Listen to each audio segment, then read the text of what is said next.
viaje con el Padre humano ha sido siempre un anhelo, un sueño, y ya porque está aquí con nosotros, él prácticamente es nuestro papá espiritual, y cómo no tenerlo en una experiencia de... Además que siempre ha sido pastor, amigo, fantasma, espanto,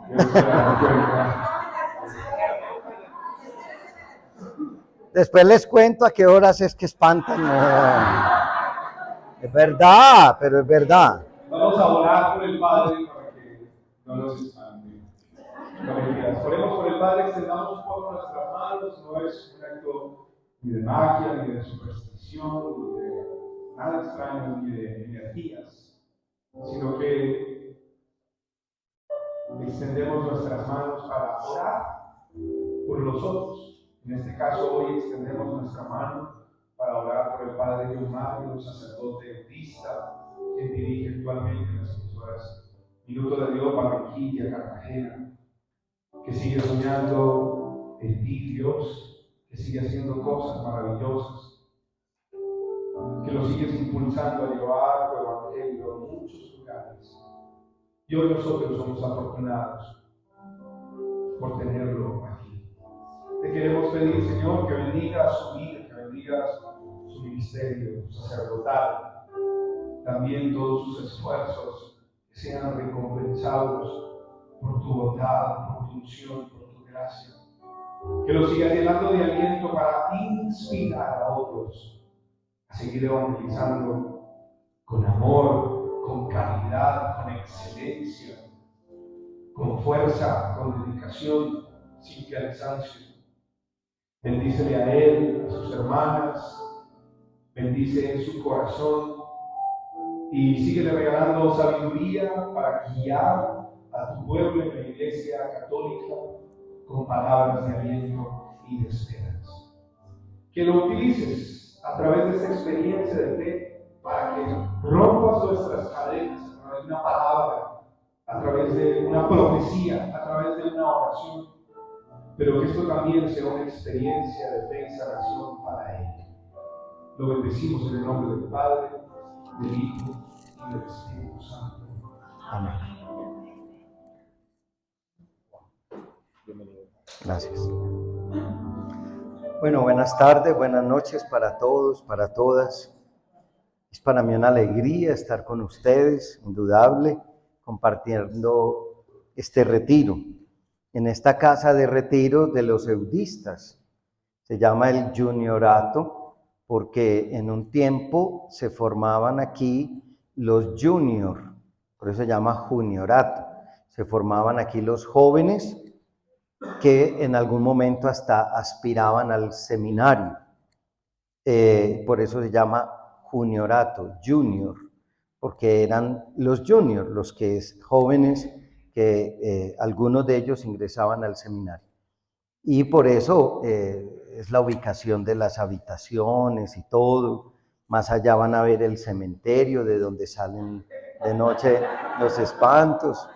Podemos hacer una visita guiada con algunos muchachos. Estuve ahorita ya viendo el cementerio porque allá están enterrados algunos de mis formadores. Es una experiencia tremenda eso realmente. Hace tiempos. Bueno. ¿Qué ocurre en un retiro espiritual? Porque eso sí me parece muy importante que lo tengamos claro. ¿Qué ocurre en un retiro espiritual? Un retiro espiritual es una caricia de Dios, es un toque de Dios, Dios pasando por la vida. Y eso es un retiro espiritual, Dios pasando por la vida. Hay que estar atentos, hay que estar despiertos. Porque Dios puede pasar de muchas maneras.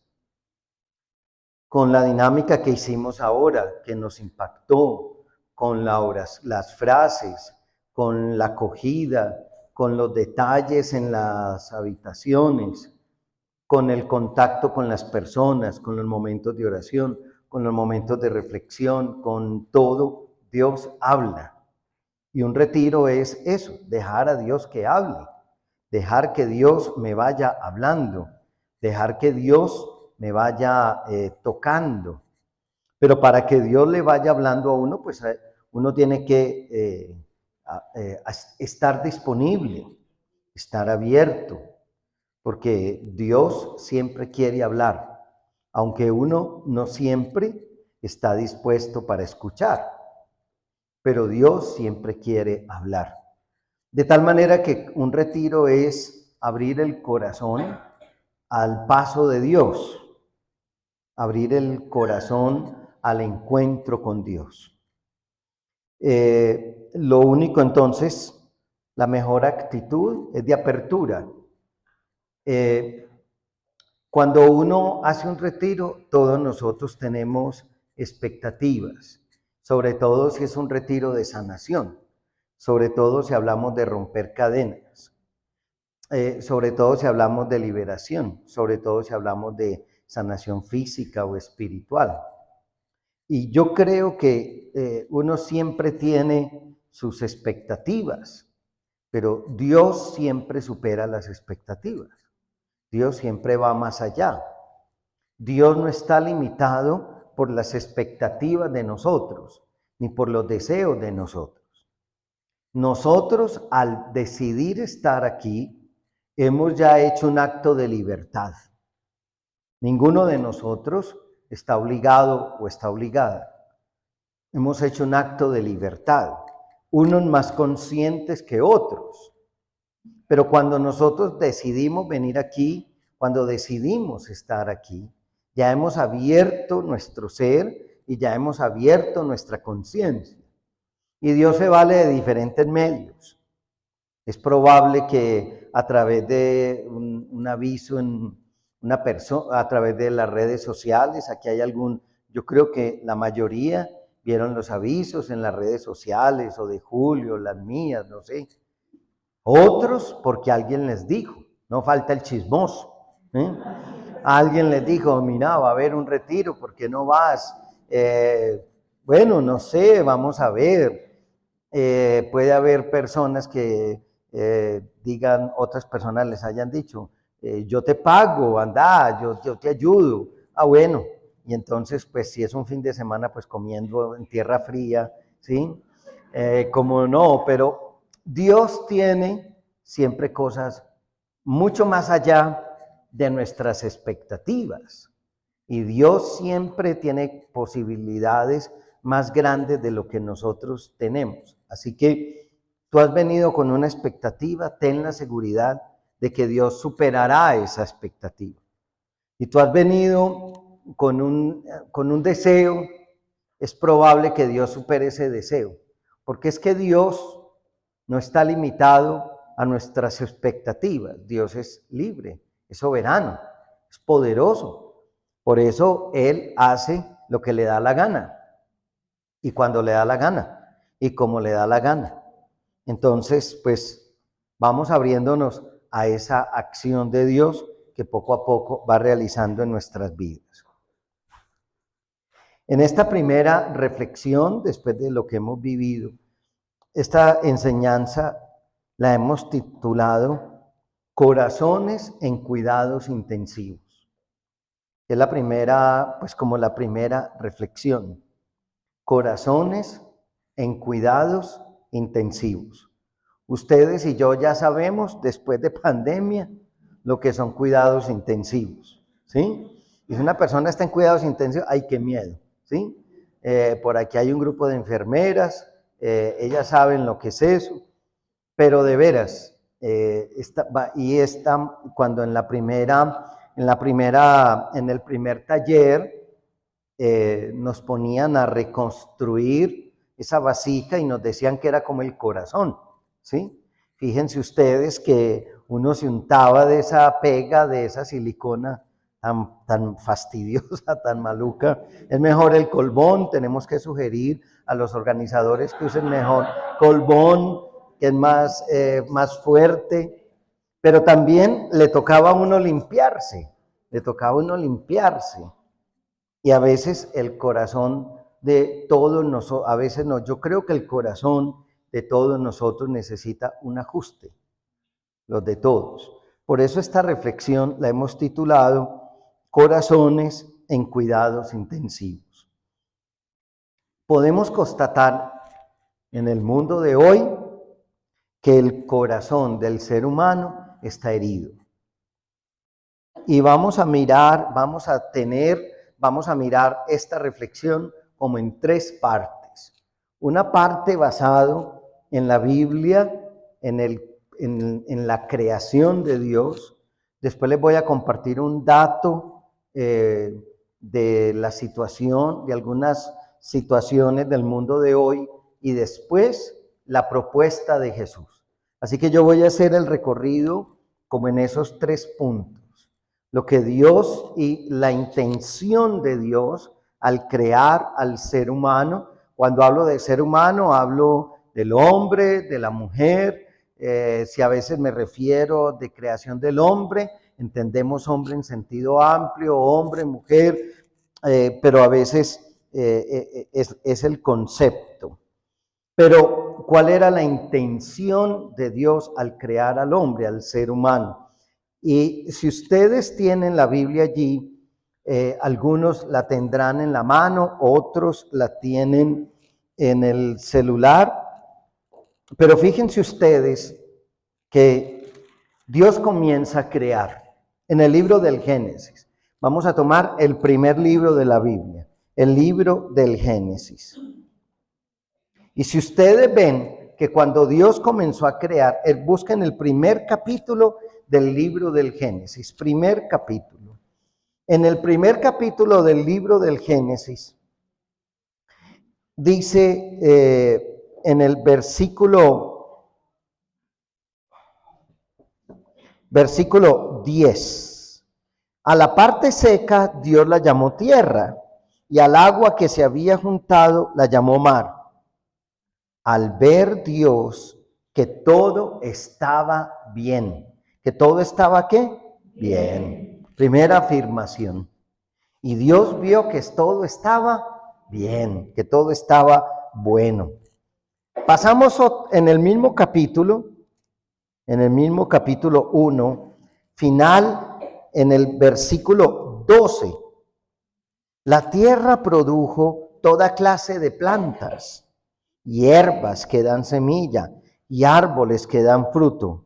Y Dios vio que todo estaba bien. Segunda vez, Dios empezó a crear y dice la palabra de Dios, y Dios vio que todo estaba bien. Como que estaba saliendo, como que, Señor, sana es a todos, Señor, con tu poder. Dale, Señor, el descanso eterno. Y entonces, fíjense ustedes, parece que todo lo que Dios fue creando estaba como bueno. Ahora miren ustedes el capítulo 1, versículo 17. Dios puso las luces en la bóveda celeste para alumbrar la tierra, de día y de noche, y para separar la luz de la oscuridad. Y vio que todo estaba bien. Y Dios se dio cuenta que todo estaba bien, ¿sí? Ahí están los aguateros, ¿sí? Y Dios se dio cuenta que todo estaba bueno, que todo estaba bien. Luego miren el versículo 21. Dios creó los grandes monstruos del mar y todos los animales que el agua produce y que viven en ella y todas las aves. Al ver Dios que así estaba bien. Otra vez, Dios se dio cuenta que todo estaba bien. Ahora miremos el versículo 24, el versículo 25. Versículo 25. Dios hizo estos animales y vio que todo estaba bien. Dios fue creando, pero lo que nos interesa aquí es la constatación de esto. Cuando Dios iba creando el sol, las estrellas, las plantas, los mares, los ríos, los océanos, Dios decía, y Dios vio que todo estaba bien. O sea, la cosa funcionaba bien, la cosa estaba bien. Ahora, sin embargo, ¿sí? Dios creó al hombre. Y creó al hombre y dice, cuando Dios creó al hombre, lo creó parecido a Dios mismo. Hombre y mujer los creó. Y viene todo el relato de la creación. En el versículo 19 dice, así fue. Y Dios vio que todo lo que había hecho estaba muy bien. Cuando Dios creó toda la naturaleza, Dios se dio cuenta que todo estaba bien.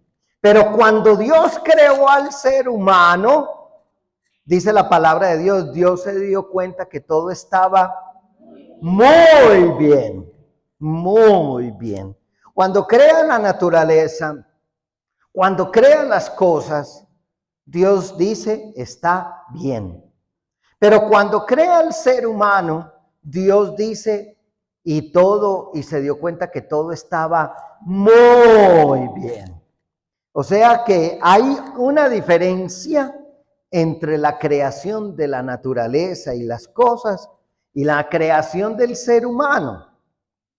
En la naturaleza, Dios dice, todo está bien. En el ser humano, Dios dice, esto está muy bien, muy bien, muy bien. Hay como una admiración ahí.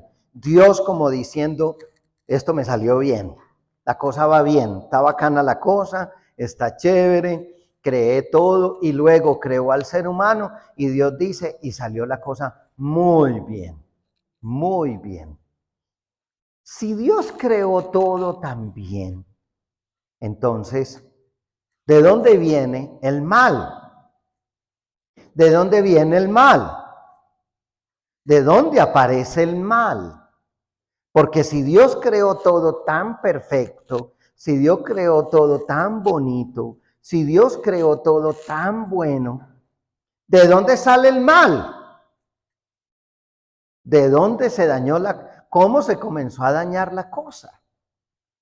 Porque vamos a hablar de cómo Dios después, de acuerdo al primer taller que hicimos, cómo Dios restaura.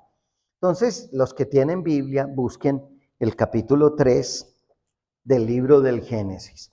Vamos a mirar el capítulo 3. Dice así, la serpiente era más astuta que todos los animales salvajes que el Dios, el Señor, había creado. Miren, vamos a mirar el capítulo 2 anterior. Capítulo 2 dice, cuando Dios creó al hombre y a la mujer, capítulo 2, versículo 16, capítulo 2, versículo 16, no se preocupen por escribir mucho, sino síganme porque después esto lo van a tener, yo lo voy a poner en YouTube y también se va a poner la grabación. Anoten lo fundamental, pero después yo lo voy a poner en YouTube y también va a estar después en audio. Dice, Génesis 2:16, le dio esta orden Dios al hombre y a la mujer. Puedes comer del fruto de todos los árboles del jardín. ¿De cuántos árboles puedes comer? De todos, menos del árbol del bien y del mal. No comas del fruto de ese árbol, porque si lo comes, ciertamente morirás. Entonces Dios le dijo al hombre y a la mujer, miren, pueden comer de todo, menos de un árbol. Dios le dijo al hombre y a la mujer, pueden comer de todos, menos de uno, el árbol del conocimiento del bien y del mal. No dice la Biblia que es una manzana, ¿sí? El pecado no fue por una manzana, sino el árbol del conocimiento del bien y del mal. Saber lo que es bueno y lo que es malo. Dios se lo reserva para él. Atención, Dios se reserva saber lo que es bueno y malo para él. Saber lo que es bueno y malo es competencia mía. Ustedes pueden comer de todos los árboles, pero del árbol del bien y del mal, eso es competencia mía. Saber lo que es bueno y malo es competencia mía. Entonces, capítulo 3, versículo 1. La serpiente era más astuta que todos los animales salvajes que Dios el Señor había creado. Y la serpiente fue y le preguntó a la mujer: ¿así que Dios les ha dicho que no coman del fruto de ningún árbol del jardín? La serpiente fue y le dijo a la mujer: Dios les ha dicho que no coman de ningún árbol. ¿Eso fue lo que dijo Dios? No. ¿Cuál fue la intención de la serpiente? Tergiversar, confundir. Dios lo creó todo, pero les dice que no se coman de nada. No. Entonces, ¿qué le dijo la mujer? La mujer le contestó: podemos comer del fruto de cualquier árbol. ¿Eso es verdad o mentira? Es verdad, eso fue lo que Dios les dijo. Menos del árbol que está en medio del jardín. Dios nos ha dicho que no debemos comer ni tocar el fruto de ese árbol, porque si lo hacemos, moriremos. ¿Eso es verdad o mentira? Es mentira. Es mentira. Atención. Es mentira. Mentirosos. Ya Julio dijo que pusieran atención al leer. ¿Cómo le dijo Dios al hombre y a la mujer? 2:16. Puedes comer del fruto de todos los árboles del jardín, menos del árbol del bien y del mal. Eso le dijo Dios. ¿Qué dijo la mujer?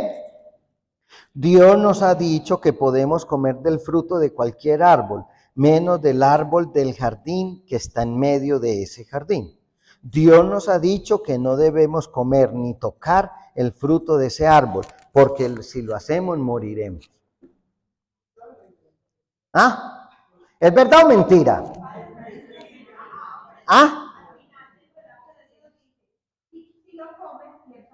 No, pero que lo que la mujer dijo que Dios dijo, ¿es verdad o mentira? ¿Por qué? No, por esto.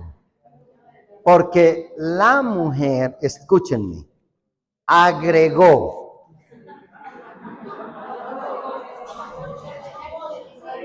A ver. A ver, la mujer agregó, la mujer dijo: y Dios nos ha dicho que no podemos comer de ese árbol y que no lo podemos ni tocar. Eso no lo dijo Dios. Eso no lo dijo Dios. La mujer agregó. ¿Sí? No estoy diciendo que las mujeres agreguen. Negro, dame un poquito de tinta.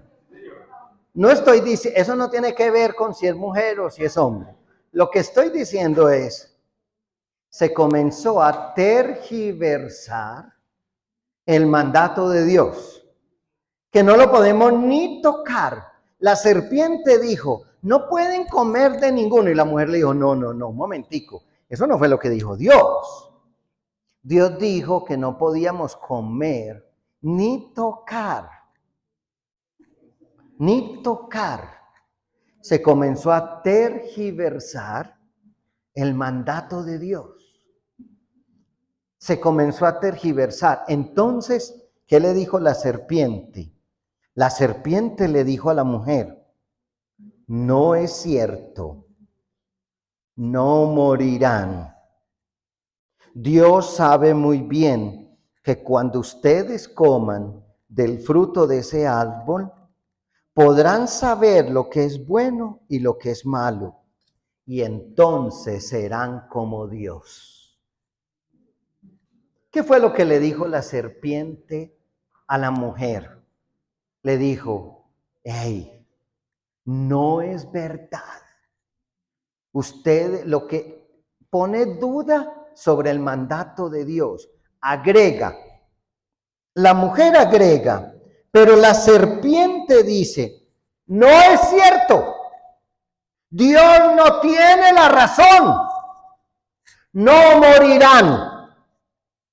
Dios sabe muy bien que cuando ustedes coman del fruto de ese árbol, podrán saber lo que es bueno y lo que es malo, y entonces serán como Dios. ¿Cuál fue el problema? Serán como Dios. Sabrán lo que es bueno y lo que es malo. Serán como Dios. Serán dioses. Escúchenme. Serán dioses. La serpiente está poniendo en duda el mandato de Dios y está diciendo, no, no es verdad. Ustedes no van a morir. Dios los engañó. Dios les ha mentido. Porque si ustedes comen de ese árbol, sabrán lo que es bueno y lo que es malo, y serán como Dios. ¿Qué es lo que la serpiente le está diciendo a la mujer? Dios es un egoísta. Dios es perverso. Dios es malo. Dios es perverso. ¿Por qué? Porque crea algo y después le pone prohibición. Porque hace algo y después le pone prohibición. Dios es un ser perverso, mentiroso, celoso. Entonces, la serpiente, ¿qué fue lo que introdujo? Dudas sobre Dios, sobre el querer de Dios. ¿Qué es lo que está en el fondo de esto? ¿De dónde proviene el mal del ser humano? ¿De dónde proviene el mal del ser humano? De quererse. Escuchen. El mal del ser humano proviene de quererse hacer independiente con respecto a Dios. Saber lo que es bueno y lo que es malo me corresponde a mí. Saber lo que es bueno y malo es mi potestad. A mí Dios no me va a decir lo que es bueno y lo que es malo. A mí Dios no me va a decir lo que es bueno y lo que es malo. No moriré. Serán como dioses. Dios sabe que si ustedes comen de ese fruto, serán como dioses. ¿Qué es lo que está diciendo la serpiente? Ustedes serán dioses. Dejarán de ser criaturas. Dejarán de ser criaturas. Dejarán de ser criaturas. Y competirán con Dios. Competirán con Dios. Dejarán de ser criaturas. Y empezarán a competir con Dios. Se creerán dioses. Se creerán eternos. El que cantaba mucho por aquí que nadie es eterno en el mundo, también se murió. Y a mí me pareció tan simpático eso, porque decía, el día que yo me muera, simplemente entiérrenme y que nadie esté pendiente de mí. Y la gente hizo todo lo contrario, todo lo contrario. Ese Medio Medellín estaba ahí, y la fábrica de licores de Antioquia dijo que esos días se aumentó la venta de licor en la ciudad del 50%. 50%. Bueno, pero nadie es eterno en el mundo. Es verdad. ¿Qué es lo que le está diciendo el mal a Adán y a Eva? Ustedes serán eternos. Serán iguales a Dios. Ese es el problema. No aceptar mi creaturalidad. Soy criatura, no soy Dios. Soy criatura, soy creado. Soy ser creado, no soy Dios. Por eso, hermanos, hablamos de Cuando nosotros miramos estos textos de la Biblia, entendemos el origen del mal es el deseo del ser humano de hacerse independiente de Dios. El origen del mal es el deseo del ser humano de hacerse independiente a Dios. Dios no me tiene que gobernar. Yo me autogobierno. Yo me autodetermino. Yo no dependo de.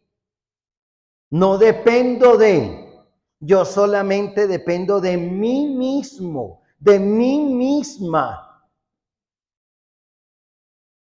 Ahora bien, quisiera hablarles de esto. ¿Qué tipo de humanidad nos ha dejado la pospandemia para decir que tenemos corazones en cuidados intensivos? Hace unos días, en la revista Semana, salieron estas estadísticas que les voy a decir a ustedes, hablando de las heridas de la pandemia, de las secuelas de la pandemia, diciendo que solamente ahora empezaremos a ver la verdadera pandemia. Y les voy a leer a ustedes unos datos. Segundo paso, entonces. Primer paso, ¿cuál es el origen del mal?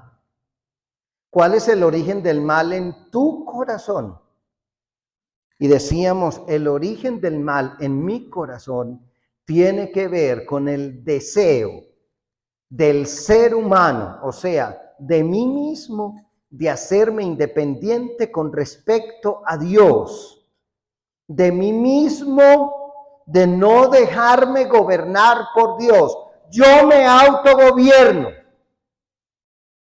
yo me autodetermino, yo decido sobre mi vida. Es más, yo decido sobre mi cuerpo. Yo decido sobre mi ser. No Dios. No Dios. Óiganme.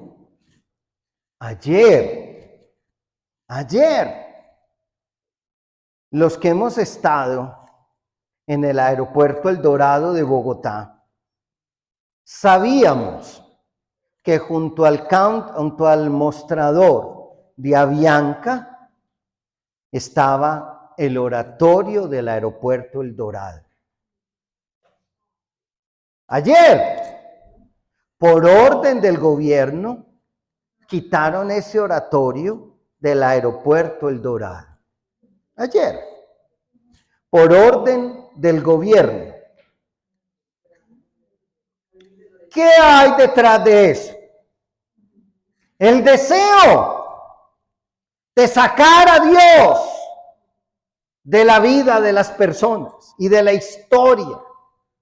No tiene que haber un oratorio en un aeropuerto, un oratorio católico. No tiene que haber. ¿Por qué? Porque Dios no tiene nada que ver con la historia de la humanidad. Cuidado, podemos estar empezando a asistir a una negación sistemática de Dios y de la iglesia. Cuidado, porque lo que hay en el fondo es esto mismo del libro del Génesis. Para tú determinar lo que es bueno y malo para tu vida, no necesitas de Dios. Eres tú el que decide, la que decide lo que es bueno y lo que es malo. Nos autodeterminamos, nos autodirigimos. ¿Qué es lo que estamos cortando? La dependencia. la dependencia. ¿Qué es lo que la serpiente le dijo a Adán y a Eva? No dependan de Dios. ¿Y qué fue lo que les pasó a Adán y Eva? Que cuando pasó todo este bololó, en el capítulo 3, versículo 8 dice, el hombre y su mujer escucharon que Dios el Señor andaba por el jardín a la hora en que sopla el viento de la tarde y corrieron a esconderse de él entre los árboles del jardín. Pero Dios el Señor llamó al hombre y le preguntó, ¿dónde estás? El hombre contestó, escuché que andabas por el jardín y tuve miedo porque estoy desnudo, por eso me escondí. Entonces Dios le preguntó, ¿y quién te ha dicho que estabas desnudo? ¿Acaso has comido del fruto del árbol que te dije que no comieras? El hombre contestó, la mujer que me diste por compañera me dio de ese fruto y yo lo comí. Tan macho el hombre, ¿no? Tan berraco, ¿eh? La mujer le agregó y el hombre dijo, yo no, la mujer que me diste por compañera. O sea, ¿quién es la culpable? Dios.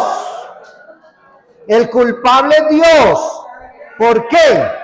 Porque me la diste de compañera. Tú fuiste el que me la diste de compañera. Fíjense, todo apunta a esto. El culpable es Dios. Si no me hubiera dado esa mujer, yo no hubiera metido las patas. Sí, porque el hombre sabía que Dios era el que había hecho la mujer. Ese día, ustedes imaginan esa noche, cuando Adán llegó a la casa con Eva, me imagino Eva diciéndole, no sos pues tan macho y tan berraco, me hiciste quedar como un cuero ahí. En último término, el culpable es Dios. Dios es el culpable. Pero aquí hay una cosa bien interesante, mis hermanos. Dice que Dios bajaba a hablar con Adán y con Eva a una hora determinada, es decir, eran amigos. Porque uno se cita es con los amigos. Y Dios como que bajaba y hablaba con Adán y con Eva. Y entonces, Adán y Eva estaban desnudos. ¿Ustedes creen que no se habían dado cuenta? Claro, porque tenemos unas cosas distintitas, ¿cierto? Claro que se habían dado cuenta que estaban desnudos. Pero, ¿y no pasaba nada? No sabemos. ¿Usted qué va a ver? Algo pasaba. Pero el problema no es ese problema malicioso de los antioqueños. El problema es otro. El problema es este. Dios bajaba a hablar con Adán y con Eva. Eran amigos. Pero cuando se equivocaron, se escondieron de Dios. Tuvieron miedo de Dios. Y se comenzaron a esconder de Dios. Y cuando Dios bajó a hablar con él, con Adán, le dijo, oye, ¿dónde estás? El hombre contestó, escuché que andabas por el jardín y tuve miedo, porque estoy desnudo y por eso me escondí. Entonces Dios le preguntó, ¿y quién te ha dicho que estabas desnudo? Pues Eva. Entonces, ¿y quién te ha dicho que estabas desnudo? ¿Acaso has comido del fruto del árbol que te dije que no comieras? ¿Qué fue lo que pasó aquí? el ser humano se comenzó a esconder de Dios y comenzó a huirle a Dios. Comenzamos a tenerle miedo a Dios.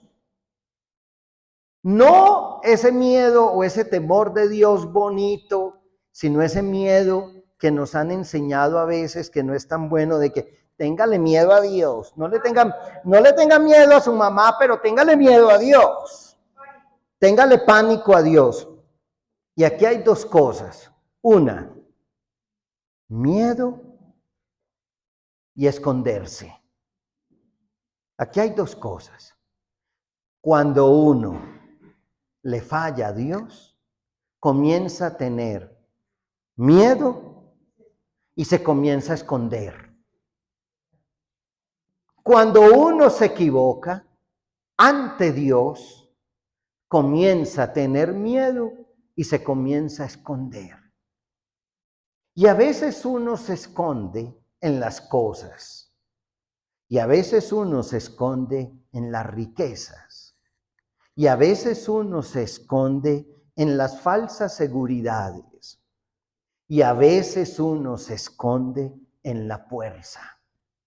A veces uno se esconde en la inteligencia.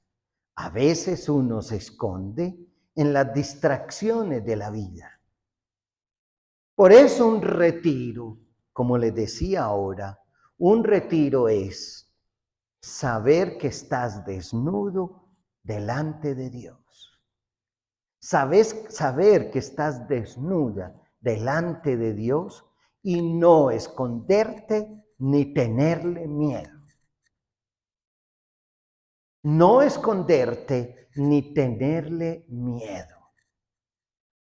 Ahora,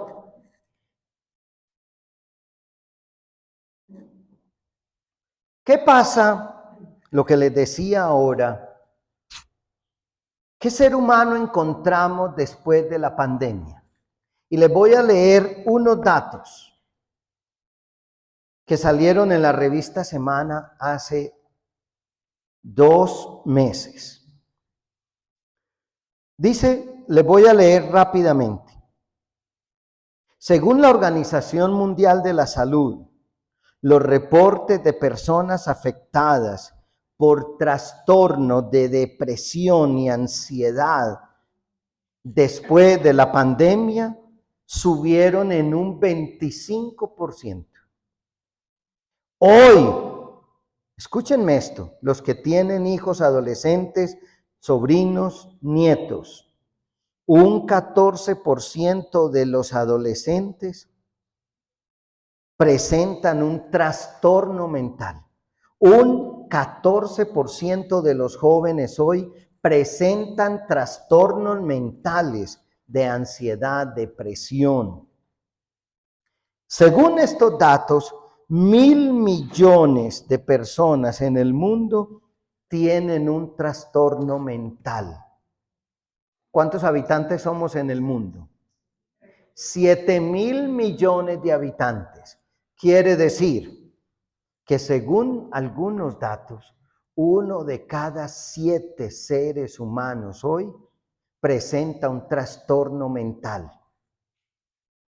Como los que tenemos ustedes y yo. Atención, ¿cuáles tenemos ustedes y yo? Sí, es que esto nos afecta a todos. Miedo. Tenemos miedo y no sabemos cómo manejarlos. Frustraciones. Miedo a la soledad. Miedo a la vejez. Miedo a quedarnos solos. Miedo a que muera un ser querido. No sé si les conté alguna vez. Yo vine una vez a un retiro. Siempre que yo tenía... ¿está mal cuadrado o qué? No, si está bien cuadrado, él lo descuadra. Una vez yo vine aquí a esta misma casa donde hay un laguito aquí cerca del cementerio. Siempre venía el 30 de diciembre, me venía para acá porque esta es la casa de los eudistas. Y un 30 de diciembre me vine para acá a orar y a prepararme para el año nuevo. En ese 30 de diciembre, no sé por qué, escribí las 3 cosas a las que yo le tenía miedo que sucedieran en ese momento de mi vida. Y anoté las 3 cosas que yo le tenía miedo que sucedieran. Yo arranqué esa hoja y la metí en el libro que estaba leyendo en ese momento para mi retiro, aquí en el laguito que queda aquí cerca. Hace unos años, un par de años, 3 años tal vez, tuve que volver a leer ese libro. Saqué ese libro de mi biblioteca y volví a leer ese libro. Pero me encontré en ese libro esa hoja. La tengo guardadita en otra Biblia que manejo.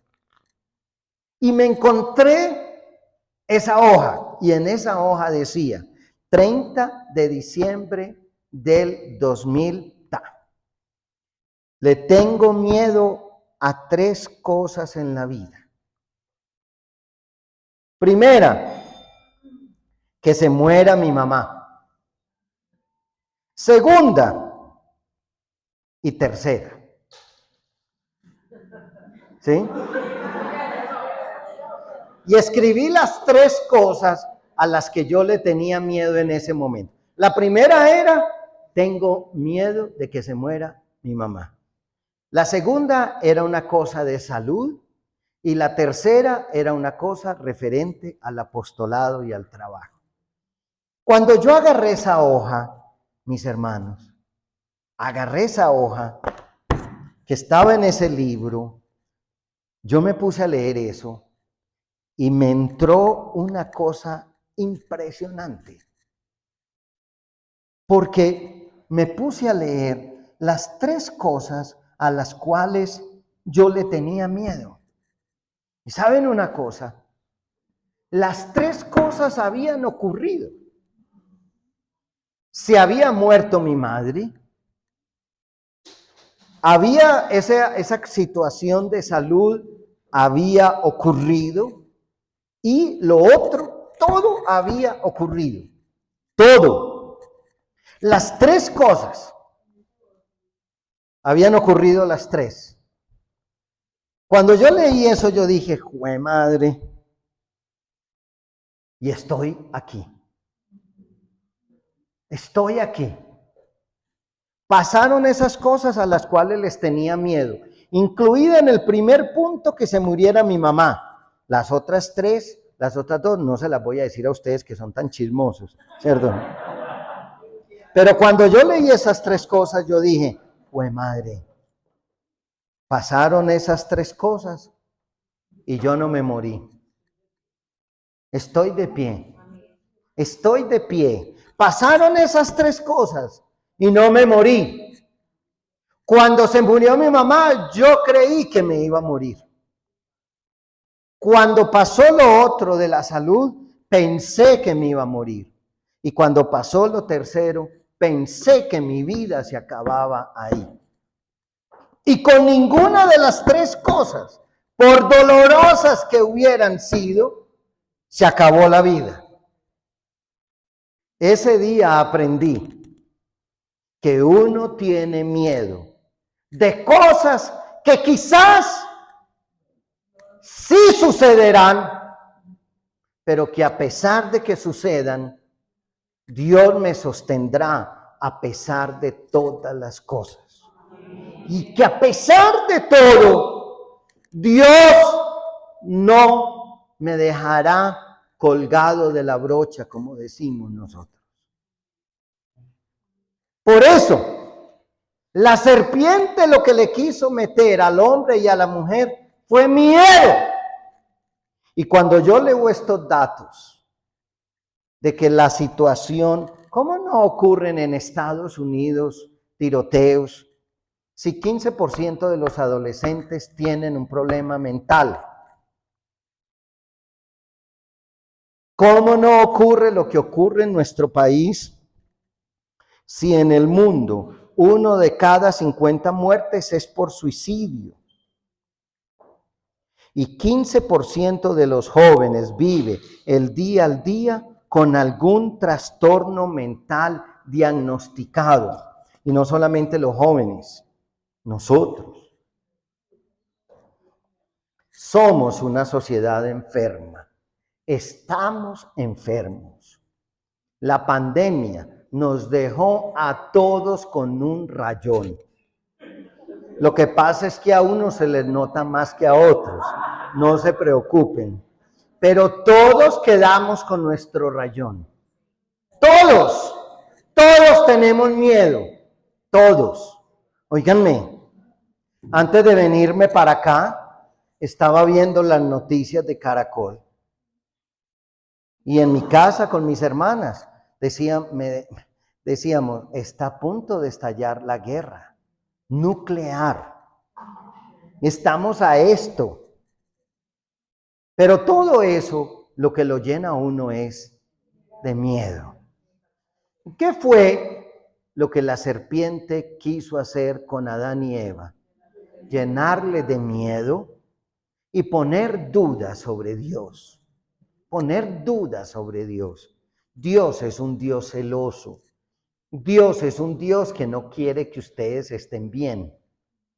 Ahora, ¿cuál es la solución de Dios hoy?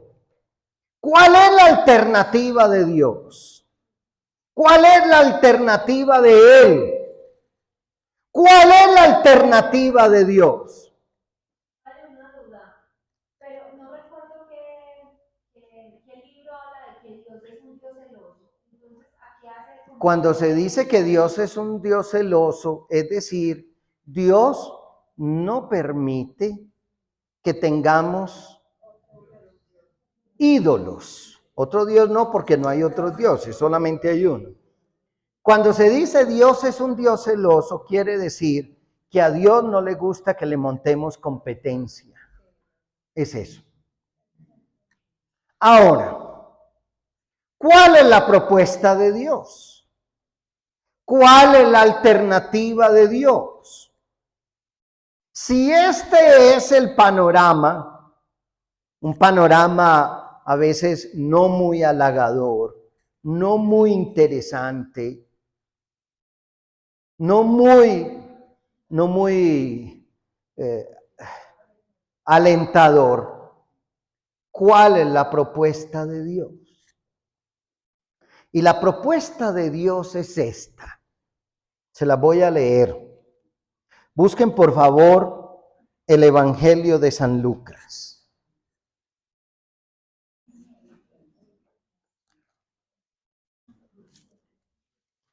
Esto para decirles que todos nosotros, todos los que estamos aquí, todos tenemos desarticulaciones.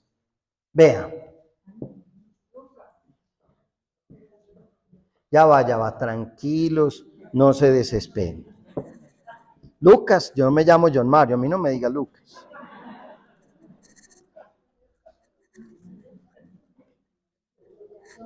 Vea esto. Estos somos usted y yo. Algunos quedaron mejor pegaditos. Otros, pero a todos quedamos remendados. Todos tenemos el corazón remendado. Todos y todas. Todos tenemos heridas profundas. Todos. Entonces, ¿qué va a hacer Dios con esto?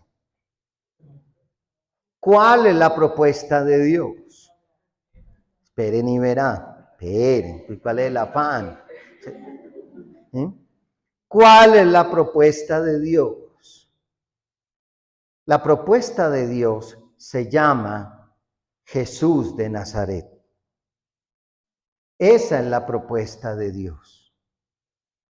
¿Y cuál es la propuesta de Jesús de Nazaret?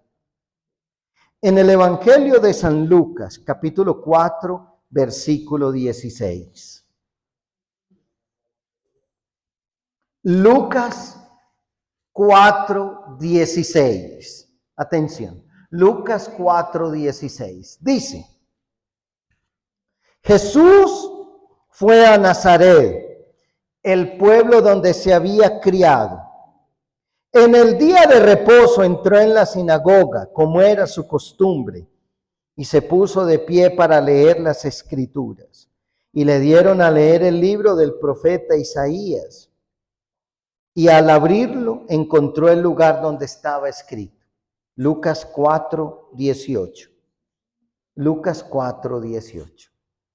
El Espíritu del Señor está sobre mí, porque me ha consagrado. Escuchen esto.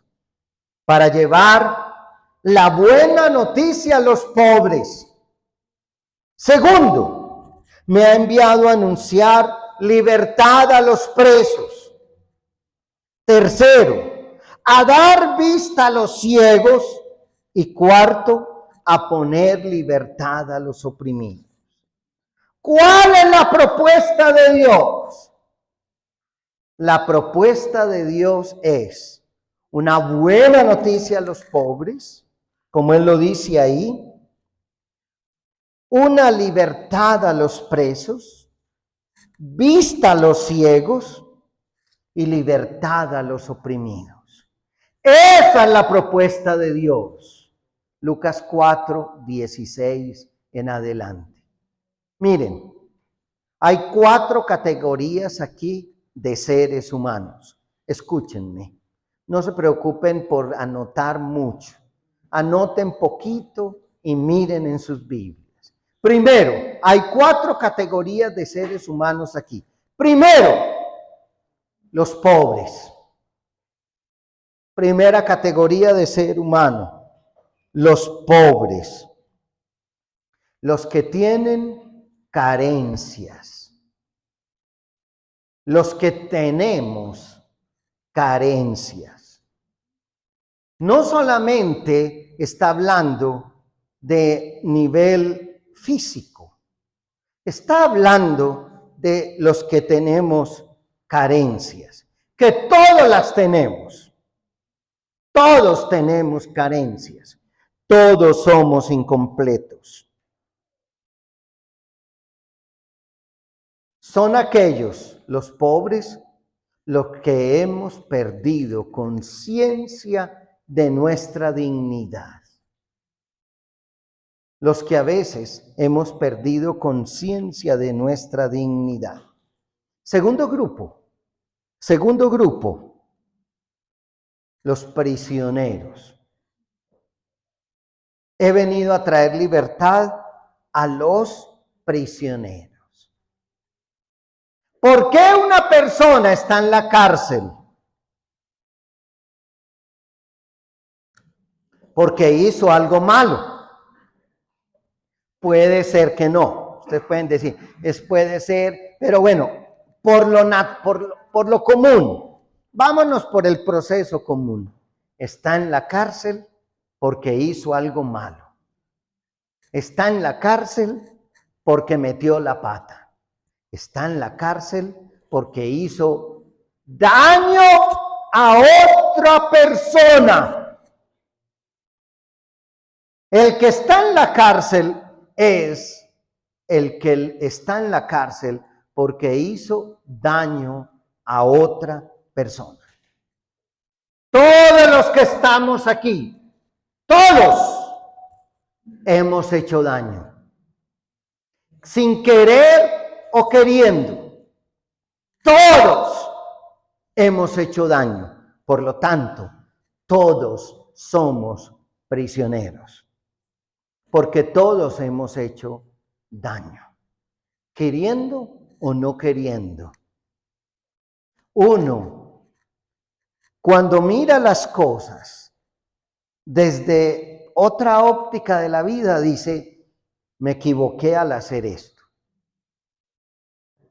Hay por ahí una canción de Diego Verdaguer, creo que es, o Diego Torres, no me acuerdo, uno que murió hace poquito, que dice, si tú tuvieras la oportunidad de una experiencia recomenzar, ¿tú qué harías? ¿Usted qué haría? Sí, muy bien, canta muy bien, felicitaciones. Pero ¿saben una cosa? Hermanos, hermanas, todos hemos causado mal. Todos somos prisioneros. Todos.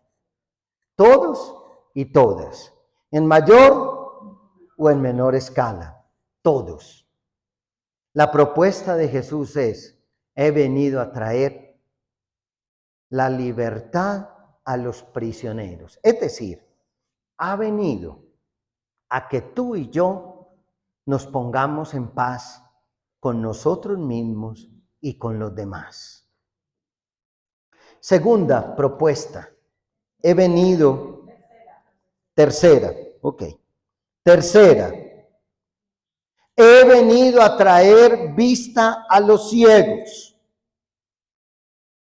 He venido a traer vista a los ciegos. ¿Qué es la ceguera? Es una incapacidad que tenemos de algo que es natural. Es natural ver. Es una capacidad vital mutilada. Es el sufrimiento de deterioros. Todos somos ciegos. Todos tenemos mutilaciones. La vida nos ha ido dejando mutilaciones. Cuando nos hemos sentido juzgados por nuestra capacidad intelectual, por las opciones sexuales que tomamos, por las maneras de vivir, cuando nos sentimos juzgados, maltratados, nos convertimos en ciegos, y sentimos que hay cosas en nosotros que nos mutilan. Somos ciegos, nos sentimos a veces mutilados. Y el cuarto grupo es los oprimidos.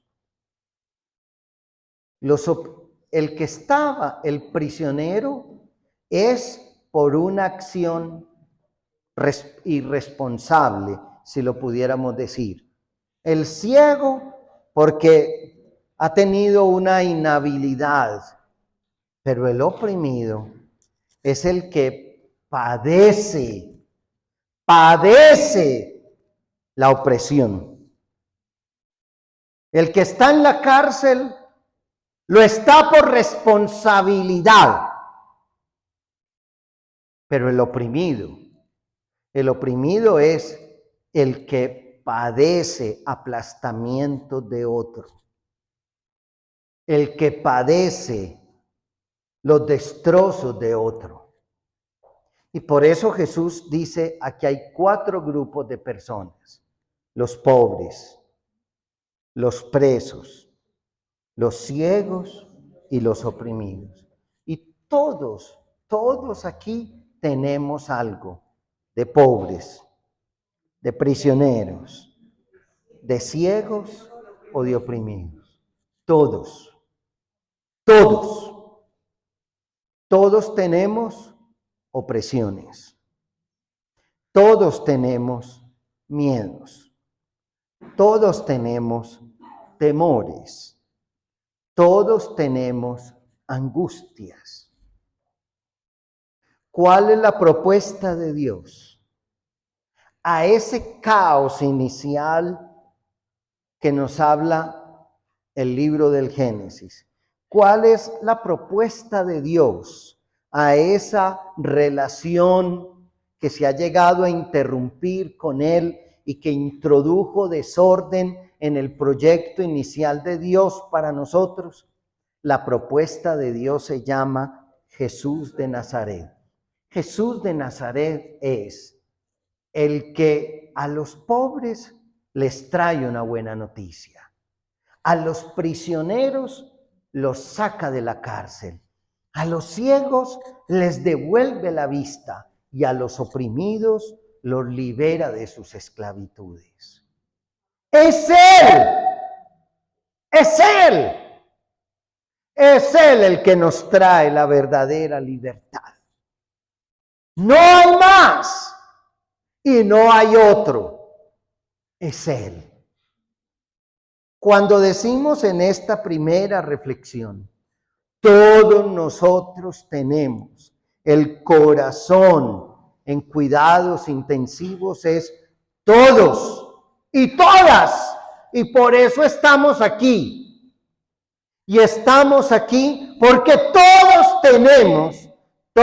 hemos hecho daño, y todos hemos padecido daño, y todos somos oprimidos, y todos somos opresores, y todos estamos en la cárcel, y todos hemos cometido errores garrafales en la vida. Por eso necesitamos la acción sanadora de Jesús de Nazaret. Necesitamos esa acción sanadora. Todos nosotros, todos los que estamos aquí, todos, hermanos, escúchenme esto. Se puede restaurar ese corazón. Ustedes y yo lo pegamos, pero Jesús no lo pega. Jesús lo recompone. Ustedes y yo lo reparamos, pero Jesús lo restaura. Y por eso, mis hermanos, quiero decirles en esta primera reflexión, Él ha venido para ti y para mí, para restaurarnos, para que esa historia que se interrumpió, ese miedo de Adán, ese miedo de ellos, ese estarse escondiendo, Jesús ha venido a restaurar esa historia perdida. Entonces, vamos a tener unos minutos, ¿cierto? ¿O no vamos a tener unos minutos de reflexión? ¿No? Muy bien. Quisiera que cada uno de nosotros se hiciera estas preguntas en unos momentos de silencio. Cuando hablamos de los pobres, ¿cuáles han sido mis carencias? Que te preguntes, ¿cuáles han sido mis carencias? De los presos, ¿cuáles han sido mis errores? Cuando hablamos de los ciegos, ¿cuáles han sido mis incapacidades? Y cuando hablamos de los oprimidos, ¿de qué o de quién me he dejado dominar? ¿De qué o de quién me he dejado dominar? Porque me puedo haber dejado dominar de una idea. Me pude haber dejado dominar de un vicio. Me pude haber dejado dominar de un miedo.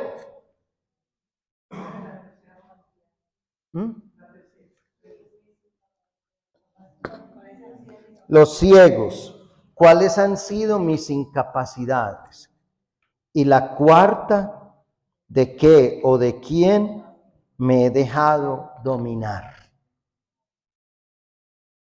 A ver, amigos, ¿en qué quedamos? Que si hay una propuesta de Dios, que sí Dios puede poner nuestro corazón en cuidados especiales e intensivos, pero se requiere de una actitud tuya y mía. No te la des de mucho café con leche. No te la des de muy sobrado. No te la des de muy sobrada. No te la des de que ya lo sabes. No te la des de que yo ya he recorrido este camino. Todos nosotros necesitamos volver sobre este camino. Vamos a hacer un canto. Y vamos a pedirle al Señor. Vamos a decirle al Señor más bien. Vamos a decirle a Él. Yo soy, Señor, ese pobre. Yo soy, Señor, ese ciego. Yo soy, Señor, ese oprimido.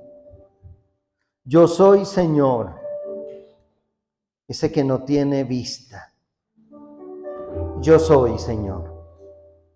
No pienses en los otros. Qué bueno que esto lo estuviera escuchando mi esposo, mi esposa, o mis hijos, o mis hermanos. Cuando tú piensas así, ya la palabra perdió su fuerza transformadora en ti. La palabra tiene fuerza transformadora cuando yo vengo y le digo a Jesús, yo soy ese pobre, Señor. Yo soy ese prisionero. Yo soy ese ciego. Yo soy ese oprimido. Solamente quiero decirte esta noche, Jesús, ese soy yo. Esa soy. Yo no quiero huir como lo hicieron nuestros primeros padres, Adán y Eva, que huyeron, que se escondieron. Pero yo sí reconozco en este momento, mi Señor, sí reconozco que me he equivocado. Sí reconozco, Señor, que te he huido, que me he escondido de ti, que me he escondido de ti.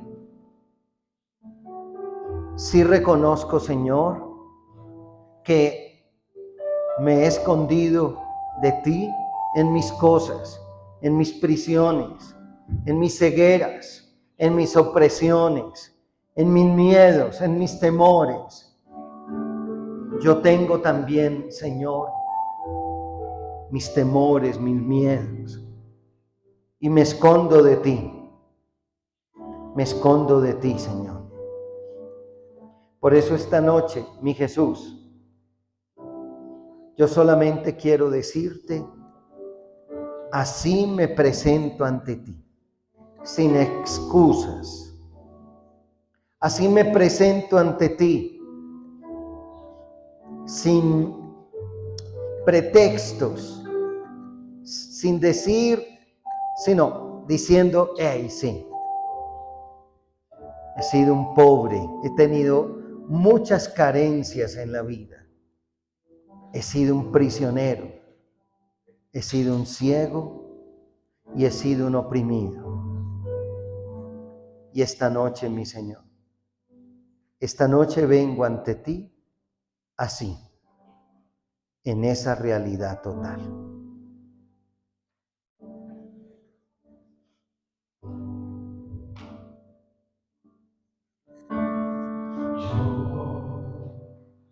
Quiero más de ti y habitar en tu presencia. Menguar para que crezcas tú y cada día seré más como tú. Yo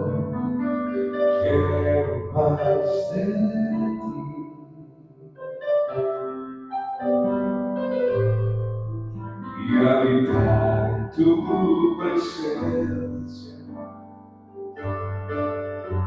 Menguar para que crezcas tú y cada día seré más como tú. Quebranta mi corazón, quebranta mi vida, te entrego mi voluntad a ti. Todo lo que soy, Señor, todo lo que tengo es tuyo. Yo quiero menguar para que crezcas tú. Quebranta mi corazón, quebranta mi vida, te entrego mi voluntad a ti. Todo lo que soy, Señor, todo lo que tengo es tuyo. Yo quiero menguar para que crezcas tú. Yo quiero menguar para que crezcas tú. Yo quiero menguar para que crezcas tú.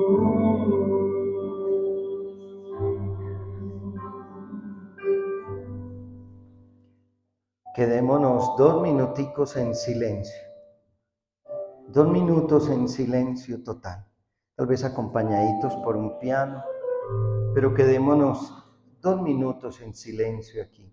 Y de esto que hemos escuchado, de esto que tú y yo hemos escuchado, que te llega, que te queda, que preguntas quedan por allá en lo profundo del ser.